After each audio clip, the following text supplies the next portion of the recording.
Assalamualaikum warahmatullahi wabarakatuh. Jumpa lagi bersama saya di channel Hadi Sholih, channel pendidikan dan ilmu pengetahuan. Hari ini kita akan belajar latihan soal pendidikan agama Islam untuk sumatif akhir semester kelas 4 kurikulum merdeka. Langsung saja kita menuju ke pembahasannya. Yang pertama, perhatikan lafal berikut. Syu'uban wa qabaila. Lafal di atas dibaca. Nah, ini kita diminta untuk mencari tulisan Latinnya yang benar. Yang perlu diwaspadai adalah ain. Ain itu berarti ada petiknya. Kemudian shin ini titik 3, jadi harus SY. Kita langsung aja ya. Syu'uban. Ini syu'uban tapi ketemu wawu menjadi syu'ubau. Yang pertama syu'ubau. Ini betul. Wa qabaila. Ini hamzah ya. Ini hamzah tidak ada petiknya. Nah, ini ada petiknya. Jika huruf U di atasnya ada garis lurus, menandakan huruf tersebut panjang. Dan ini juga tidak ada petiknya. Ini harusnya ada petiknya di sini karena ini ain. Maka yang A salah. Yang B, syu'ubau wa qabaila. Ini betul ya. Jadi yang betul adalah yang B. Tapi kita lihat dulu yang C. Syu'uban wa qabaila. Ini ban bedanya. Dengan yang B ini ban. Salah karena ini bacanya adalah bau.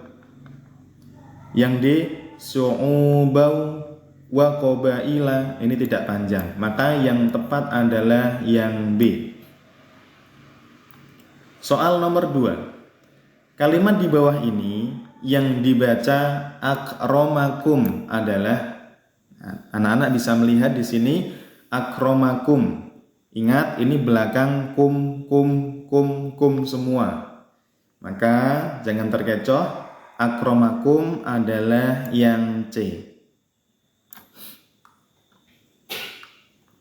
Soal nomor 3. Pesan yang terkandung di dalam surah Al-Hujurat ayat 13 yang tepat di bawah ini adalah A. Bahwa perbedaan yang terjadi di antara manusia adalah ketetapan atau qada Allah yang bisa diubah manusia sewaktu-waktu. Ini salah. Yang kedua, bahwa Allah Subhanahu wa taala menciptakan manusia dengan jenis kelamin, suku dan berbangsa yang berbeda-beda dengan tujuan agar saling mengenal. Nah, ini bisa jadi ya. Yang C, bahwa Allah Subhanahu wa taala menciptakan manusia itu berbeda-beda kulit, bangsa, bahasa, dan yang lainnya agar berwarna-warni. Nah, ini salah ya karena ada berwarna-warni. Yang D, bahwa manusia yang derajatnya paling mulia di sisi Allah adalah yang paling banyak beribadah dan bersedekah. Ini juga kurang tepat. Yang paling cocok dengan kandungan surah Al-Hujurat ayat 13 adalah yang B. Soal nomor 4. Menurut istilah, arti takwa adalah A. Melaksanakan semua perintah Allah, menjauhi larangannya. Ini bisa jadi. B.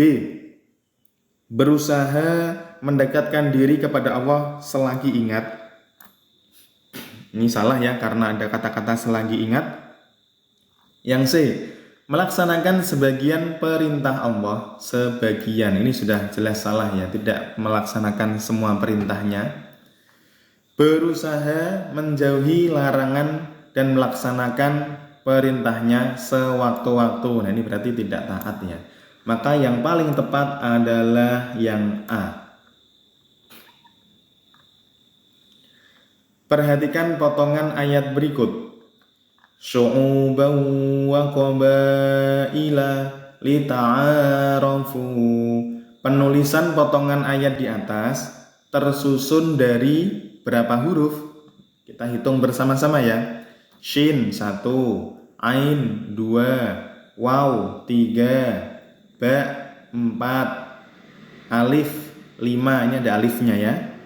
Waw 6, Qaf 7, Ba 8, Alif 9, ini Hamzah 10, Lam 11, Lam lagi 12, Ta 13, Ain berapa tadi anak-anak?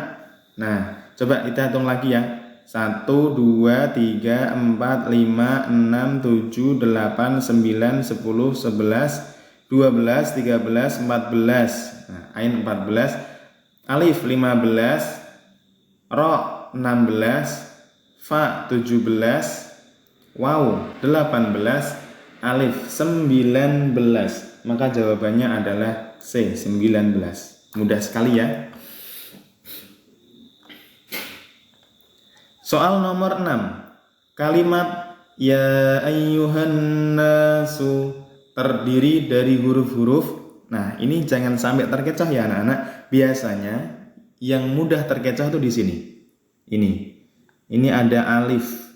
Ada alif dan ada hamzah. Ini juga ada alif, ada lam. Ya. Kita lihat bersama-sama. Ya a. Ini susunannya salah ya, karena setelah ya itu alif. Setelah ya alif dulu baru hamzah. Ini setelah ya hamzah dulu baru alif. Ini sudah salah. Yang B, ya a. Ya dulu, alif, kemudian hamzah, ya, ha. Setelah ha ada alif, alif lagi, lam, nun, alif, sin. Ini bisa jadi ya. Kita lihat dulu tapi yang C dan yang D. Yang C ini sudah jelas salah karena setelah ya hamzah. Yang D setelah ya ada hamzah tapi setelahnya ya bukan hamzah. Ini juga salah. Maka yang paling tepat adalah jawabannya yang B.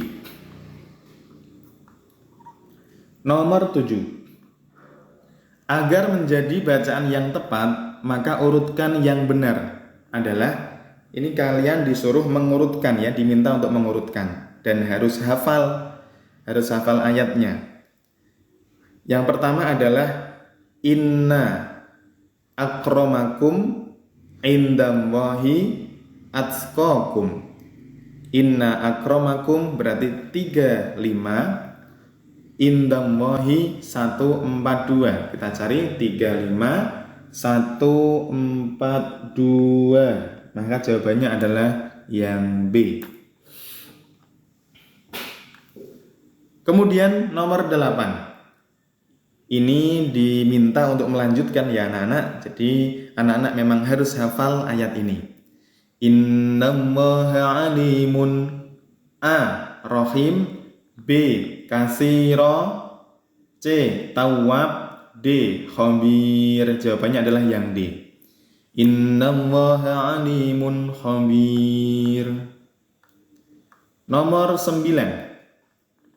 Dalam kehidupan sehari-hari, kita harus menghindari memilih-milih teman dalam kegiatan apapun. Kaya, miskin, pandai atau tidak, semua kita anggap sama.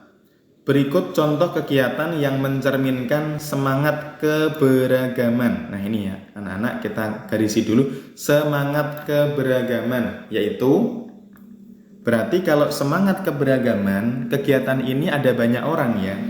Ada banyak orang dan saling bekerja sama, tidak membeda-bedakan. Apakah lari pagi? Tidak. Lari pagi bisa dilakukan sendiri. Lari cepat juga bisa dilakukan sendiri. Game online itu juga bisa dilakukan sendirian secara online ya, tidak harus bersama teman-teman ya. Nah, yang menunjukkan keberagaman, tidak memilih-milih teman, itu adalah sepak bola. Karena sepak bola minimal terdiri dari satu klub itu, belah kubu itu 11 pemain. Dan kalau bermain tidak mungkin hanya 11 ya. Maka ini yang paling tepat adalah sepak bola. Selanjutnya, nomor 10. Keragaman dan perbedaan bukan untuk diperselisihkan, tetapi dicari titik persamaan yang mengantarkan pada sikap saling menghargai dan menghormati. Perbedaan bangsa, suku, dan warna kulit bukan penentu kemuliaan. Yang menentukan nilai seseorang di hadapan Allah adalah A. Keberanian, B. Ketakwaan, C. Kecerdasan, D. Kepandaian. Yang menentukan adalah ketakwaan. Nomor 11. Salah satu nama Allah yang agung memiliki arti Maharaja. Ini kita garisi dulu ya. Penguasa atas semua makhluknya. Allah sendiri yang mengatur segala urusan makhluk. Dia tidak menguasai serta mengatur, dia yang menguasai serta mengatur kehidupan dan kematian semua makhluk. Intinya Allah yang Maha Kuasa, Maharaja. Salah satu Asmaul Husna yang sesuai dengan deskripsi di atas dalam surah Al-Fatihah ada di dalam ayat nah kita hafalkan dulu ya anak-anak. Yang pertama, Alhamdulillahi Rabbil Alamin. Yang kedua, Ar-Rahmanir Rahim. Maharaja berarti kan Al-Malik ya. Yang ketiga, Maliki Yaumiddin. Maka jawabannya adalah yang ketiga, C. Soal nomor 12.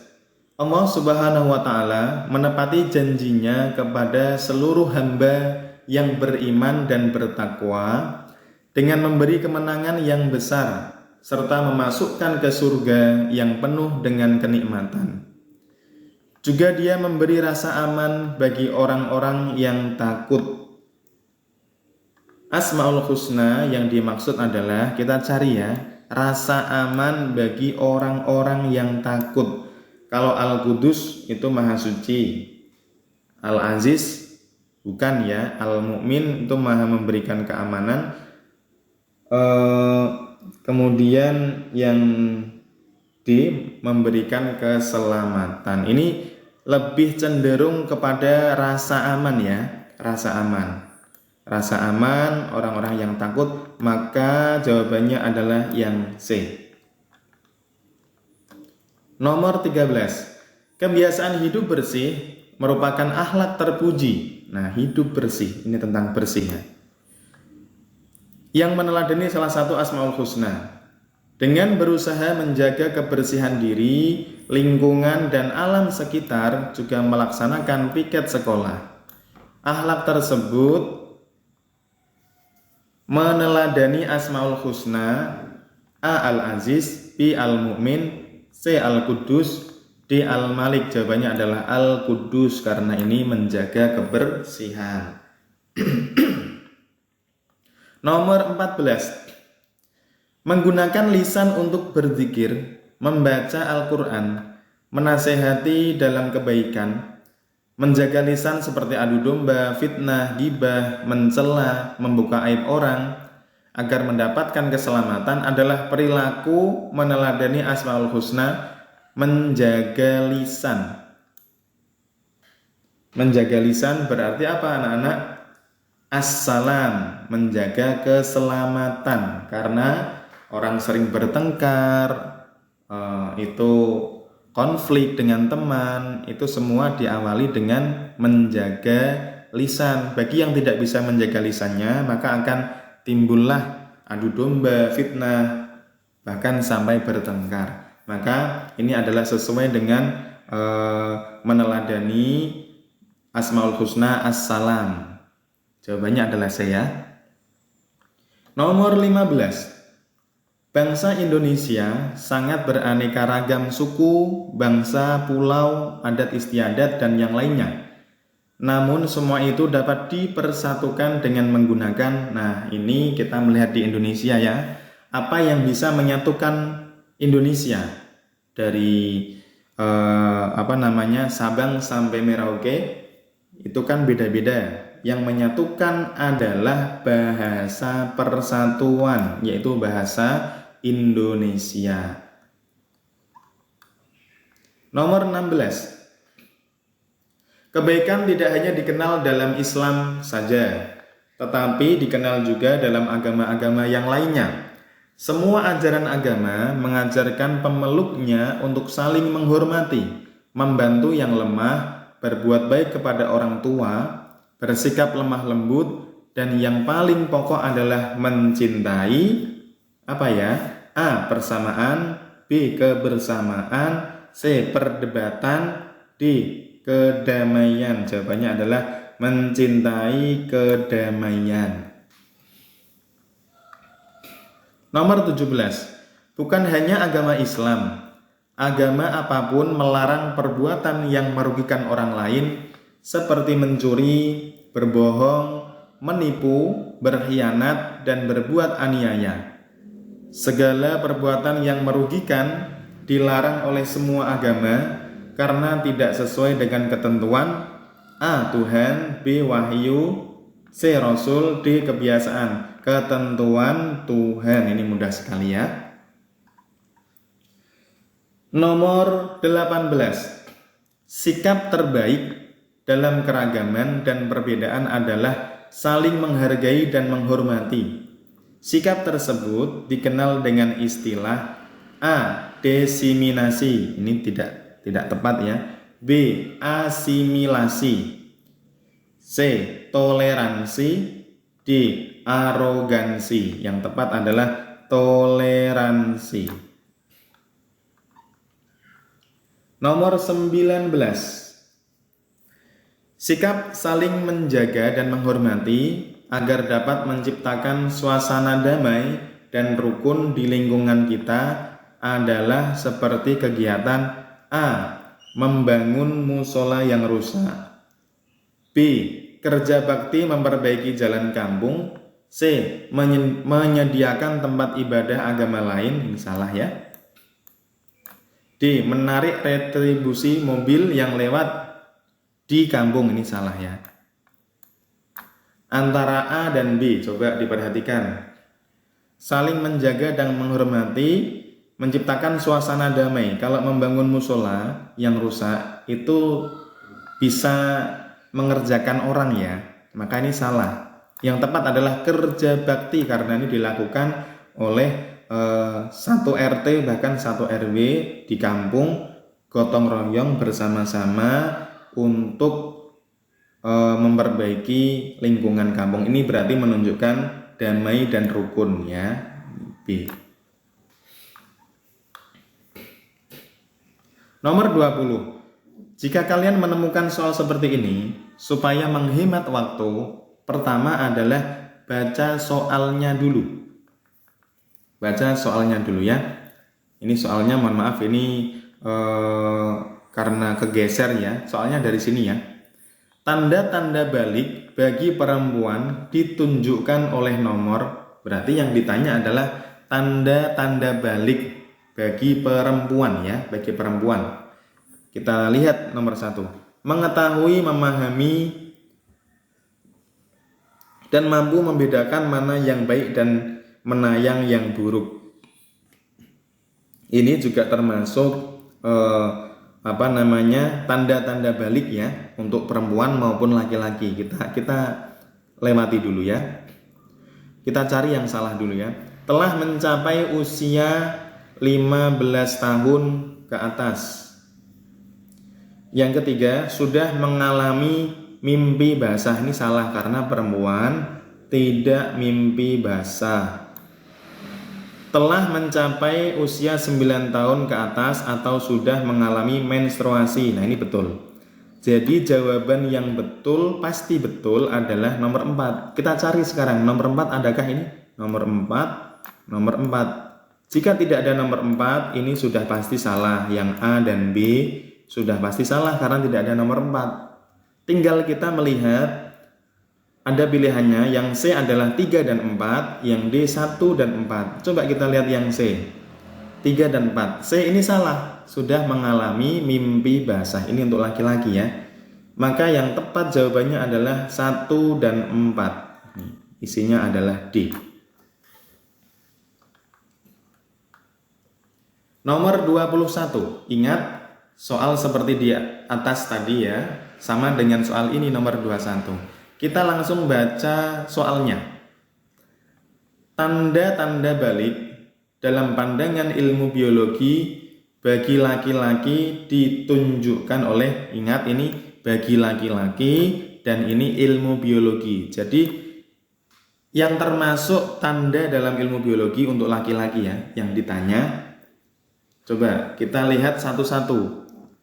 Ditumbuhi kumis, jenggot, dan jambang. Ini secara biologi, betul untuk laki-laki ya. Nomor 2. Tumbuh rambut di sekitar alat kelamin dan rambut ketiak. Ini juga betul ya, ini perempuan dan laki-laki sama. Yang nomor 3. Pinggul dan payudara yang mulai membesar. Ini salah ya, karena ini adalah pinggul dan payudara yang membesar adalah tanda-tanda balik bagi perempuan. Nomor 4, tumbuh jakun dan suaranya terdengar lebih berat. Ini betul, ini laki-laki ya, karena jakun itu hanya untuk laki-laki. Yang kelima, keluarnya darah melalui alat kelamin. Ini menstruasi, ini untuk perempuan. Jadi 1, 2, dan 4 jawabannya adalah A. Nomor 22. Di bawah ini yang merupakan tanda-tanda usia balik menurut fikih, kecuali ingat yang ditanya adalah ilmu fikih ya. Kecuali mana? Coba khitan itu tidak menurut fikih ya. Mimpi basah itu betul menurut fikih, mimpi basah tanda-tanda baliknya laki-laki. Kemudian menstruasi untuk perempuan berumur 15 tahun itu juga menurut fikih ya. Jadi yang tidak menurut fikih adalah khitan atau sunat bagi laki-laki. Karena ada bayi yang karena sakit tidak bisa pipis, dia harus disunat. Padahal umurnya baru 1 tahun, 2 tahun, dia sudah sunat. Maka sunat itu tidak menentukan balik apa tidaknya. Nomor 23. Bagi perempuan, haid menstruasi adalah gugurnya sel telur atau ovum karena tidak dibuahi sperma bersama dengan lapisan dinding rahim. Peristiwa ini ditandai dengan keluarnya darah melalui alat kelamin perempuan sebagai tanda memasuki remaja. Haid biasanya terjadi setiap berapa hari setiap berapa hari. Haid itu setiap berapa hari siklusnya. Nah, ini kita sudah pelajari ya. Ini haid adalah setiap 28 hari. Nomor 24. Orang yang telah mengalami tanda-tanda balik berarti kalian telah disebut sebagai mukallaf, yaitu wajib menjalankan hukum agama. Kewajiban pokoknya adalah sebagai mukallaf ya. A. Melaksanakan sholat fardu dan menutup aurat. Ini bisa jadi. B. Melaksanakan ibadah haji dan bersedekah. Ini karena ada haji itu nggak wajib ya. Haji itu wajib bagi yang mampu. C. Menutup aurat dan berbuat kebajikan. Ini bisa jadi. D. Mencari ilmu sesuai dengan kebutuhan. Ya, ini tidak pas ya, karena sesuai dengan kebutuhan ya. Yang A dan yang C coba. Yang C ini menutup aurat betul dan berbuat kebajikan betul, tapi lebih betul lagi yang A karena melaksanakan sholat fardu ini adalah kewajiban kita dan menutup aurat. Jangan terkecoh ya. Ini termasuk soal yang hampir A dan C itu jawabannya hampir benar, maka kalian harus hati-hati. Jawabannya adalah yang A. Soal nomor 25. Salah satu penyebab hijrahnya Nabi Muhammad SAW ke Madinah adalah adanya peristiwa Baiat Aqabah, yakni permintaan penduduk Madinah agar beliau bersedia tinggal bersama mereka dan akan membantu untuk berdakwah. Baiat Aqobah ini dilakukan oleh orang-orang dari Madinah sebanyak, nah ini mudah sekali, sebanyak 2 kali. Baiat Aqobah ini dilakukan oleh orang-orang Madinah sebanyak 2 kali kepada Rasul ya. Nomor 26, hijrahnya Nabi Muhammad Sallallahu Alaihi Wasallam ke Madinah setelah beliau berdakwah di Makkah selama Rasul berdakwah di Makkah, diingat-ingat anak-anak, selama 13 tahun. Jawabannya yang D. Jadi jangan sampai lupa ya. Nomor 27. Kepergian Rasulullah Muhammad Sallallahu Alaihi Wasallam berhijrah diawali dengan digantikannya tidur beliau oleh seseorang yang sangat pemberani. Dia adalah, nah ini ingat ya, yang menggantikan tidurnya Nabi Muhammad di ranjang beliau. Dan beliau keluar rumah, kemudian hijrah bersama Abu Bakar. Maka ini Abu Bakar sudah salah ya, karena yang menemani Rasul hijrah. Yang menggantikan tidur siapa anak-anak? Ali bin Sofyan, ini salah. Abu Bakar jelas salah. Hamzah bin Abdul Muthalib ini salah karena sudah meninggal paman Nabi ya ketika perang belum meninggal ya, meninggalnya ketika perang Uhud ya. Yang menggantikan adalah Ali bin Abi Thalib. Nah, ini jawabannya yang C ya. Nomor 28. Kisah perjalanan hijrah, mohon maaf ya. Kisah perjalanan hijrah Nabi Muhammad terselamatkan oleh Allah Subhanahu wa taala saat bermalam selama 3 malam dengan adanya sarang laba-laba. Juga ada 2 ekor burung dara di suatu tempat. Nama tempat persembunyian itu adalah, ketika Rasul dikejar-kejar tentara kafir Quraisy, Rasulullah bersama Abu Bakar naik ke Jabal Sur. Kemudian Rasul bersembunyi di atas Jabal Sur, ada namanya gua tersebut adalah Gua Sur. Ya, ini Allah memberikan pertolongan, mulut gua ada sarang laba-laba yang masih utuh, sehingga orang kafir Quraisy ingin masuk ke gua memeriksa apakah ada orang, tidak jadi karena kafir Quraisy melihat di mulut gua ada sarang laba-laba masih utuh. Logikanya kalau ada orang masuk, maka sarang laba-laba itu pasti rusak. Nah, ini adalah pertolongan Allah di sini. Nomor 29. Dalam proses perjalanan hijrah, Rasulullah singgah di suatu tempat di dekat kota Madinah. Beliau membangun sebuah masjid bersama kaum muslimin. Masjid yang pertama kali dibangun oleh Rasulullah adalah A. Masjidil Haram, salah karena ini di Mekah. Masjidil Aqsa, salah karena ini di Palestina. C. Masjid Nabawi, ini di Madinah. Padahal ini Rasul belum sampai Madinah.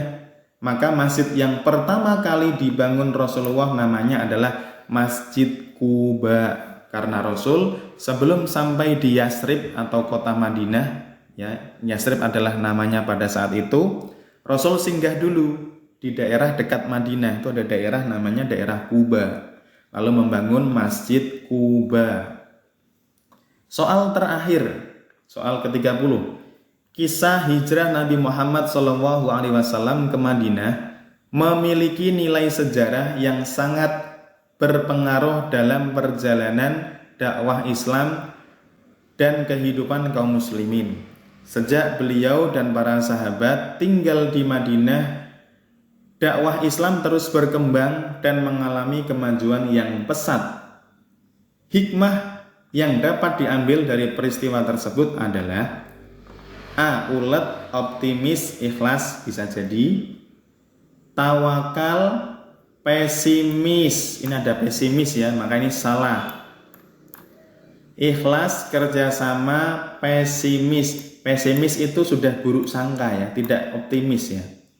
Ini salah.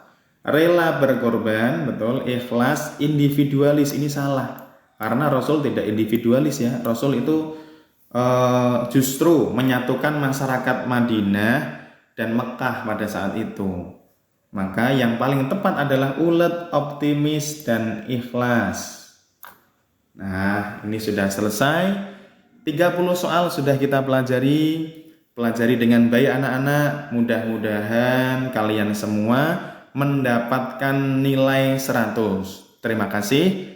Sekian yang bisa Bapak sampaikan. Mudah-mudahan video ini bermanfaat bagi kita semua. Assalamualaikum warahmatullahi wabarakatuh.